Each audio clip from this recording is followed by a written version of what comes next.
السلام علیکم ورحمۃ اللہ وبرکاتہ۔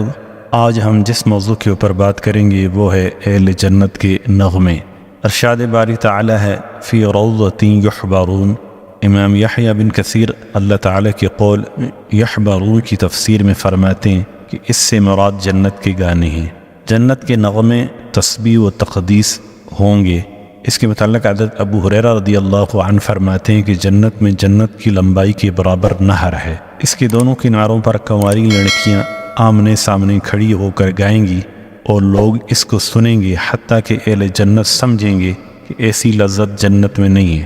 حضرت ابو ہریرہ رضی اللہ عنہ فرماتے ہیں کہ میں نے عرض کیا وہ کیا گائیں گی؟ آپ رضی اللہ عنہ نے فرمایا تسبیح، تقدیس، تحمید اور ثنا باری تعالی۔ حضرت ابو امامہ رضی اللہ عنہ سے روایت نبی کریم صلی اللہ علیہ وسلم نے ارشاد فرمایا جو آدمی جنت میں داخل ہوگا اس کے سر اور پاؤں کے پاس دو حوریں بیٹھ کر خوبصورت آواز میں گائیں گی۔ اس کو انسان اور جنات سنیں گے اور یہ شیطان کے آلات موسیقی نہیں ہوں گے بلکہ اللہ تعالیٰ کی توحید اور تقدیس بیان کی جائے گی۔ حضرت انس رضی اللہ عنہ سے روایت رسول اللہ صلی اللہ علیہ وسلم نے ارشاد فرمایا جنت میں حوریں یہ گائیں گی جس کا ترجمہ اس طرح ہے ہم خوبصورت حوریں ہیں جو اپنے شوہروں کو ہدیہ کی گئی ہیں۔ حضرت داؤد علیہ السلام کی زبان سے بھی نغمے سنیں گے۔ اس کے متعلق حضرت مالک بن دینار رحمۃ اللہ علیہ فرماتے ہیں حضرت داؤد کو عرش کے پائے کے پاس کھڑا کیا جائے گا۔ اللہ تعالیٰ ان سے فرمائیں گے کہ اے داؤد خوبصورت آواز کے ساتھ میری بزرگی بیان کرو جیسے آپ دنیا میں بیان کرتے تھے۔ حضرت داؤد علیہ السلام عرض کریں گے اے میرے پروردگار میں کیسے بیان کروں؟ آپ نے تو مجھ سے وہ آواز سلب کر لی ہے۔ اللہ تعالیٰ فرمائیں گے میں آج آپ کو وہ آواز لوٹا دیتا ہوں۔ حضرت داؤد علیہ السلام کی صدا بلند ہوگی تو اہل جنت کے سامنے جنت کی تمام نعمتیں ماند پڑ جائیں گی۔ جنتی درختوں کے گانے۔ اس کے متعلق حضرت مجاہد رحمۃ اللہ علیہ سے سوال کیا گیا کہ کیا جنت میں گانا ہے؟ آپ نے فرمایا جنت میں ایک درخت ہے اس سے ایسے نغمے پھوٹتے ہیں کہ کبھی کسی نے ایسا نغمہ نہیں سنا ہو۔ حضرت ابو ہریرہ رضی اللہ عنہ سے روایت ہے کہ رسول اللہ صلی اللہ علیہ وسلم سے ایک شخص نے کہا یا رسول اللہ کیا جنت میں سماع ہوگا کیونکہ میں سماع کو محبوب رکھتا ہوں۔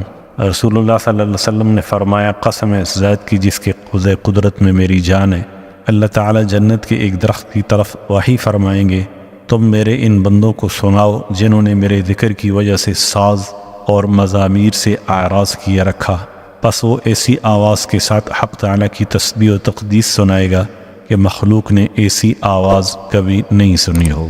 حضرت محمد بن مقدر رحمۃ اللہ علیہ فرماتے ہیں جب قیامت کا وقوع ہوگا تو ایک منادی ندا کرے گا کہاں ہیں وہ لوگ جنہوں نے خود کو لہو و لعب اور شیطان کے آلات موسیقی سے جدا رکھا، ان کو مشک کے باغات میں ٹھہراؤ۔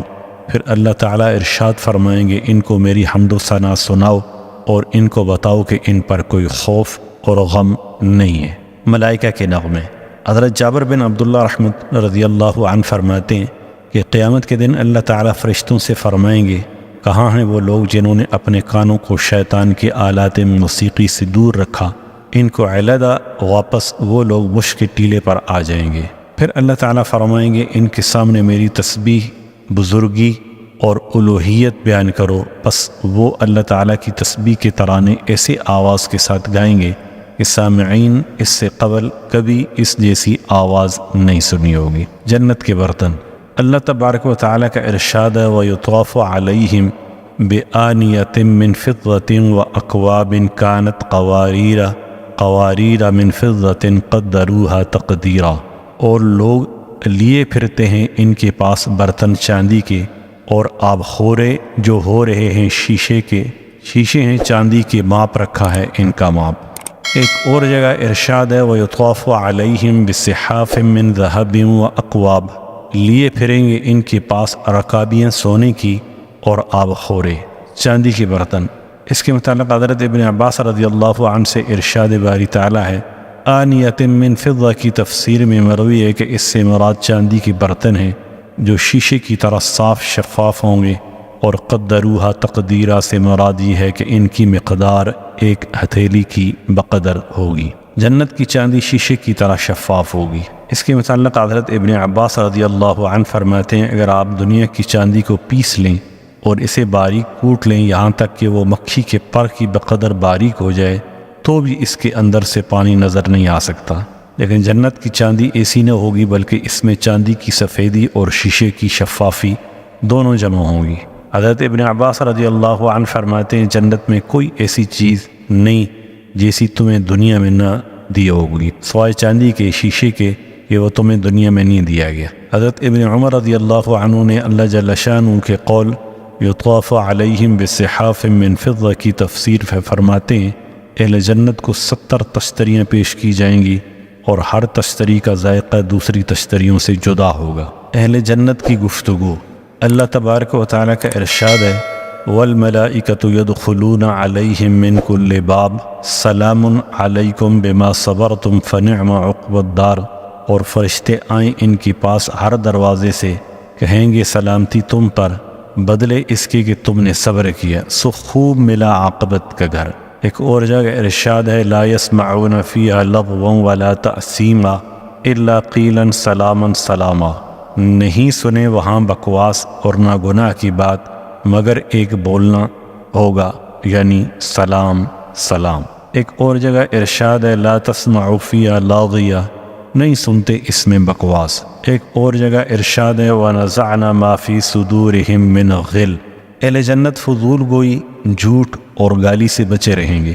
اس کے متعلق حضرت ابن عباس رضی اللہ عنہ سے اللہ تبارک و تعالیٰ کے ارشاد لا يسمعون فيها لغوا ولا تأثیما کی تفسیر میں فرماتے ہیں لغوا سے مراد یا وہ گوئی اور تاثیمہ سے مراد جھوٹ ہے۔ حضرت مجاہد لا تسمعوا فيها لاغیہ کی تفسیر میں فرماتے ہیں لاغیہ سے مراد گالی ہے۔ حضرت ضحاک رحمۃ اللہ علیہ فرماتے ہیں اللہ تعالیٰ کے ارشاد لا يسمعون فيها لغوا ولا تأثیما میں لغو سے مراد استہزائیہ کلام ہے، یعنی جنت میں استہزاء نہیں ہوگا۔ استہزاء کا مطلب یہ ہے کہ گندا مذاق، اور تاثیم سے مراد جھوٹ ہے۔ حضرت مجاہد کا لا تسمعوا فيها لاغیہ کی تفسیر میں فرماتے ہیں کہ لاغیہ سے مراد گالی ہے۔ اہل جنت کے خدام اور غلمان، اس کے متعلق اللہ جل شانہ کا ارشاد ہے وَيَطُوفُ عَلَيْهِمْ غِلْمَانٌ لَهُمْ كَأَنَّهُمْ لُؤْلُؤٌ مَكْنُونٌ، اور پھرتے ہیں ان کے پاس چھوکرے ان کی گویا وہ موتی ہیں غلاف۔ وَيَطُوفُ عَلَيْهِمْ وِلْدَانٌ مُخَلَّدُونَ إِذَا رَأَيْتَهُمْ حَسِبْتَهُمْ لُؤْلُؤًا مَنْثُورًا، اور پھرتے ہیں ان کے پاس لڑکے صدا رہنے والے جب انہیں دیکھے خیال کرے کہ موتی ہیں بکھرے ہوئے۔ ادنا جنتی کے پاس 10,000 خادم ہوں گے۔ اس کے متعلق حضرت ابن عمر رضی اللہ عنہ فرماتے ہیں سب سے ادنا درجے کے جنتی کے لیے 10,000 خادم ہوں گے اور ہر خادم الگ کام میں مشغول ہوگا۔ پھر آپ رضی اللہ عنہ نے یہ آیت مبارکہ تلاوت فرمائی اذا رأیتہم حسبتہم لؤلؤا منثورا، جب تو ان کو دیکھے گا خیال کرے گا کہ یہ بکھرے ہوئے موتی ہیں۔ حضرت انس رضی اللہ عنہ سے روایت ہے رسول اللہ صلی اللہ علیہ وسلم نے ارشاد فرمایا اہل جنت میں سب سے کم درجے کے آدمی کے پاس 10,000 خادم ہوں گے۔ السلام علیکم ورحمۃ اللہ وبرکاتہ۔